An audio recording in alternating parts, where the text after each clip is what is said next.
Hi hello ನಮಸ್ತೆ, ನಾನು ರಾಜು. ಅಷ್ಟೇ ನೀವು ನೋಡ್ತಿದ್ದೀರಾ centre point Kannada YouTube channel. Dharmasthala ಕೇಸ್ಗೆ ಸಂಬಂಧಪಟ್ಟಂತೆ ಇದೀಗ SIT ತಂಡ ಮತ್ತೊಂದು ಹಂತಕ್ಕೆ ಹೋಗಿ ತನಿಖೆಯನ್ನು ಮಾಡ್ತಾ ಇದೆ. 2001ರಿಂದ 2025 ತನಕ ಸರಿಸುಮಾರು ಧರ್ಮಸ್ಥಳ ಬೆಳ್ತಂಗಡಿ ಮತ್ತು ಧರ್ಮಸ್ಥಳ ವ್ಯಾಪ್ತಿಯಲ್ಲಿ ಸರಿಸುಮಾರು 1,000ಕ್ಕೂ ಹೆಚ್ಚು UDR ಪ್ರಕರಣಗಳು ದಾಖಲಾಗಿದೆ. ಆದರೆ SIT ತಂಡ ಇದೀಗ ಕೆಲವೊಂದು ಪ್ರಕರಣಗಳ ಮೇಲೆ ಕಣ್ಣಿಟ್ಟು, ಸ್ಪೆಷಲ್ ಕಣ್ಣನ್ನು ಇಟ್ಟು ಈಗ ಅವುಗಳ ತನಿಖೆಯನ್ನು ಮಾಡುವ ನಿಟ್ಟಿನಲ್ಲಿ 100 ಜನಕ್ಕೆ ನೋಟಿಸ್ ಕೊಟ್ಟ ಬಗ್ಗೆ ಇದೀಗ ಬೆಂಗಳೂರು ಪೋಸ್ಟ್ನಲ್ಲಿ ವರದಿಯಾಗಿದೆ. ಹಾಗಾದರೆ ಆ ಪ್ರಕರಣಗಳು ಯಾವುವು?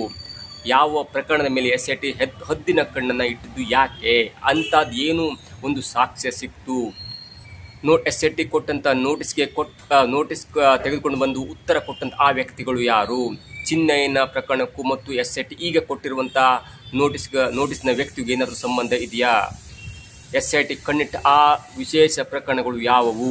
ಇವೆಲ್ಲವನ್ನು ನೋಡೋಣ. ಅದಕ್ಕಿಂತ ಮೊದಲು ಇಲ್ಲಿ ತನಕ ನಮ್ಮ ಚಾನಲ್ನ ಸಬ್ಸ್ಕ್ರೈಬ್ ಮಾಡಿಲ್ಲ ಅಂದರೆ ಈಗಲೇ ಸಬ್ಸ್ಕ್ರೈಬ್ ಮಾಡಿ, ಜೊತೆಗೆ ಕಾಮೆಂಟ್ಗಳ ಮುಖಾಂತರ ತಮ್ಮ ಅಭಿಪ್ರಾಯವನ್ನು ತಿಳಿಸಬಹುದು. ಎಸ್ ವೀಕ್ಷಕರೇ, SIT ತಂಡ ಜುಲೈ 19ಕ್ಕೆ ಫಾರ್ಮ್ ಆಗುತ್ತೆ. ಅದಾದ ನಂತರ ಪ್ರಕರಣ ಅಂದರೆ ಧರ್ಮಸ್ಥಳದ ಮಾಸ್ ಬರಿಯಲ್ ಕೇಸ್ಗೆ ಸಂಬಂಧಪಟ್ಟಂತೆ SIT ತಂಡ ತನ್ನ ತನಿಖೆಯನ್ನು ಬೆಂಗಳೂರಿನ ಬೆಳ್ತಂಗಡಿಯ ಒಂದು ಬೆಳ್ತಂಗಡಿಯ ಠಾಣೆಯಲ್ಲಿ ತನ್ನ ಕರ್ತವ್ಯವನ್ನು ಮಾಡ್ತಾ ಇರುತ್ತೆ. ಇದರ ಮಧ್ಯೆ ಇದೀಗ SIT ತಂಡ ತನ್ನ ತನಿಖೆಯನ್ನು ಚುರುಕು ಮಾಡಿ ಅತ್ಯಂತ ವೇಗವಾಗಿ ತನಿಖೆಯನ್ನು ಮಾಡಿ ಒಂದು ರಿಪೋರ್ಟನ್ನು ಕೊಡುವ ಹಂತಕ್ಕೆ ಬಂದು ಮುಟ್ಟಿದೆ ಅನ್ನುವಂಥ ವರದಿಯ ಮಧ್ಯೆ ಇದೀಗ SIT ತಂಡ ಧರ್ಮಸ್ಥಳದ ವ್ಯಾಪ್ತಿಯಲ್ಲಿ ಆದಂಥ ಅಸಹಜ ಸಾವುಗಳ ಪ್ರಕರಣದ ಮೇಲೆ UDR ಪ್ರಕರಣ ಆಗಿತ್ತಲ್ಲ, ಆ ಪ್ರಕರಣದ ಒಂದೊಂದೇ ಆ ತನಿಖೆಯನ್ನು ಆರಂಭ ಮಾಡ್ತಾ ಕೆಲವೊಂದು ಪ್ರಕರಣವನ್ನು ಮಾತ್ರ ಅದು ಹೆಚ್ಚಾಗಿ ಗಮನ ಕೊಡ್ತಾ ಇದೆ. ಯಾಕಂದರೆ ಆ UDRನಲ್ಲಿ ಎಲ್ಲವನ್ನು ದಾಖಲು ಮಾಡ್ಕೊಳ್ಳಾಗತ್ತೆ. ಯಾವ ಇಸ್ವಿಯಲ್ಲಿ, ಯಾವ ಡೇಟ್ನಂದು, ಏನು ಆಗಿ ಸತ್ರು, ಯಾವ ಕಾರಣಕ್ಕಾಗಿ ಆ ವ್ಯಕ್ತಿ ಪ್ರಾಣ ಕಳ್ಕೊಂಡ, ಕೊಲೆಯಾಗಿತ್ಯ, ಅಸಹಜ ಸಾವಾಗಿತ್ತ, ಅಥವಾ ಬೇರೆ ಯಾವ ಕಾರಣಕ್ಕಾಗಿ ಆ ಪ್ರಕರಣ ಸಂಭವಿಸಿತು ಎನ್ನುವಂಥ ನಿಟ್ಟಿನಲ್ಲಿ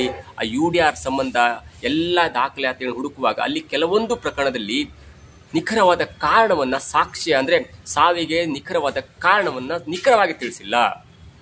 ಕೆಲವೊಂದು ಪ್ರಕರಣದಲ್ಲಿ ಆ ಸಾವಿಗೆ ಕಾರಣವನ್ನೇ ತಿಳಿಸಿಲ್ಲ. ಅಸಹಜ ಸಾವಾಯ್ತಾ ಅಥವಾ ಕಾಲ್ಜಾರಿ ಬಿದ್ದ, ನೇಣು ಹಾಕೊಂಡಿದ್ದ ಎನ್ನುವಂಥ ಜಾಗವೇ ಖಾಲಿ ಬಿಟ್ಟಿದ್ದಾರೆ.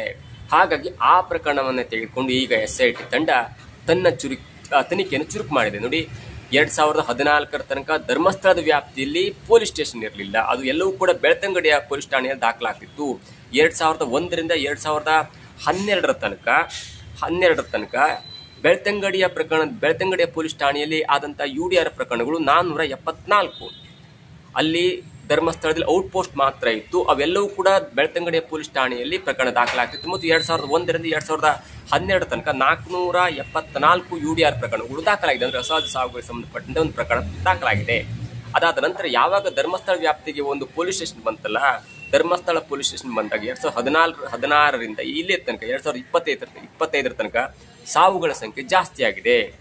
ಒಟ್ಟು 2016ರಿಂದ 2025 ತನಕ 640 UDR ಪ್ರಕರಣಗಳು ದಾಖಲಾಗಿದೆ. ಆ UDR ಪ್ರಕರಣಕ್ಕೆ ಸಂಬಂಧಪಟ್ಟಂತೆ ಧರ್ಮಸ್ಥಳದಲ್ಲಿ ಕೆಲವೊಂದು ಪ್ರಕರಣದಲ್ಲಿ ಸಾವಿಗೆ ನಿಖರವಾದಂಥ ಕಾರಣ ತಿಳಿಸಿಲ್ಲ. ಅದು ಕೊಲೆಯೋ, ಸಾವು, ಹಾರ್ಟ್ ಅಟ್ಯಾಕು, ನೇಣು ಬಿಗಿದಿದ್ದು, ಅಥವಾ ಯಾರಾದರೂ ತಳ್ಳಿದ್ದು, ಅಥವಾ ಜಾರಿ ಬಿದ್ದಿದ್ದು ಎನ್ನುವಂಥ ಕಾಲಮ್ನಲ್ಲಿ ಕೆಲವೊಂದು ಪ್ರಕರಣಗಳಲ್ಲಿ ಅದು ಖಾಲಿ ಬಿಟ್ಟಿದ್ದಾರೆ. ಅದಕ್ಕೆ ಕಾರಣವನ್ನು ತಿಳಿಸಿಲ್ಲ. ಹಾಗಾಗಿ SIT ಆ ಪ್ರಕರಣದ ತನಿಖೆಯನ್ನು ಚುರುಕು ಮಾಡಿದೆ. ಜೊತೆಗೆ ಈಗಾಗಲೇ 100 ಜನಕ್ಕೆ ನೋಟಿಸನ್ನು ಕೊಟ್ಟಿದೆ. ಅದು ಪಂಚಾಯತಿಯವರಿಗಾಗಿರ್ಬೋದು, ಅಥವಾ ದಫನ್ ಮಾಡಿದವರಿಗಾಗಿರ್ಬೋದು, ಅಥವಾ ಆ ಪೊಲೀಸ್ ಪರ್ಸನಲ್ಸ್ಗಾಗಿರ್ಬೋದು, ಅಂದರೆ ಆ ಪ್ರಕರಣವನ್ನು ದಾಖಲು ಮಾಡಿಕೊಂಡ ಪೊಲೀಸರಿಗಾಗಿರ್ಬೋದು, ಆಸ್ಪತ್ರೆಯವರಿಗಾಗಿರ್ಬೋದು, ಇವೆಲ್ಲರೂ ಸೇರಿ 100ಕ್ಕೂ ಹೆಚ್ಚು ಜನರಿಗೆ ನೋಟಿಸನ್ನು ಕೊಟ್ಟಿದೆ.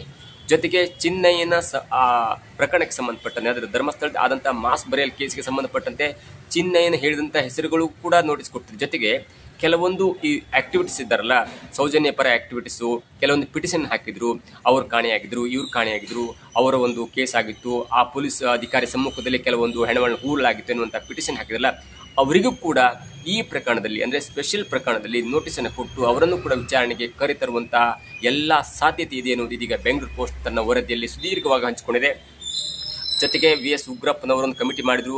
ಆ ಕಮಿಟಿಯಲ್ಲೂ ಕೂಡ ಹೇಳಿದ್ರು ಧರ್ಮಸ್ಥಳ ವ್ಯಾಪ್ತಿಯಲ್ಲಿ ಆದಂಥ ಪ್ರಕರಣಗಳು, ಕೆಲವೊಂದು ಪ್ರಕರಣಗಳಲ್ಲಿ ಸ್ವಲ್ಪ ಗೊಂದಲ ಇದೆ, ಕೆಲವೊಂದು ಕಾರಣ ಇದೆ, ಹಾಗಾಗಿ ಇದು ಕೂಡ ತನಿಖೆ ಆಗಬೇಕೆನ್ನುವಂಥ ವರದಿಯನ್ನು ಕೂಡ ಕೊಟ್ಟಿದ್ರು. ಅದರ ಎಲ್ಲ ಹಿನ್ನೆಲೆಯಲ್ಲಿ ಇದೀಗ SIT ತಂಡ ಮುಖ್ಯವಾಗಿ 2016ರಿಂದ 2025 ತನಕ ಧರ್ಮಸ್ಥಳ ಪೊಲೀಸ್ ಠಾಣಾ ವ್ಯಾಪ್ತಿಯಲ್ಲಿ ಆದಂಥ UDR ಪ್ರಕರಣಗಳ ಸಂಖ್ಯೆ 640. ಈ 640 ಕೇಸ್ನಲ್ಲಿ ಕೆಲವೊಂದು ಪ್ರಕರಣಗಳಲ್ಲಿ ನಿಖರವಾದ ಸಾವಿಗೆ ನಿಖರವಾದ ಕಾರಣವನ್ನು ಕೊಟ್ಟಿಲ್ಲ. ಅದರಲ್ಲಿ 5 ಕ್ವಶನ್ ಅನ್ನು ಅವರು ಮಾರ್ಕ್ ಮಾಡ್ತಿದ್ರೆ, ಯಾರು, ಏನು, ಯಾವಾಗ, ಯಾಕೆ ಮತ್ತು ಎಲ್ಲಿ.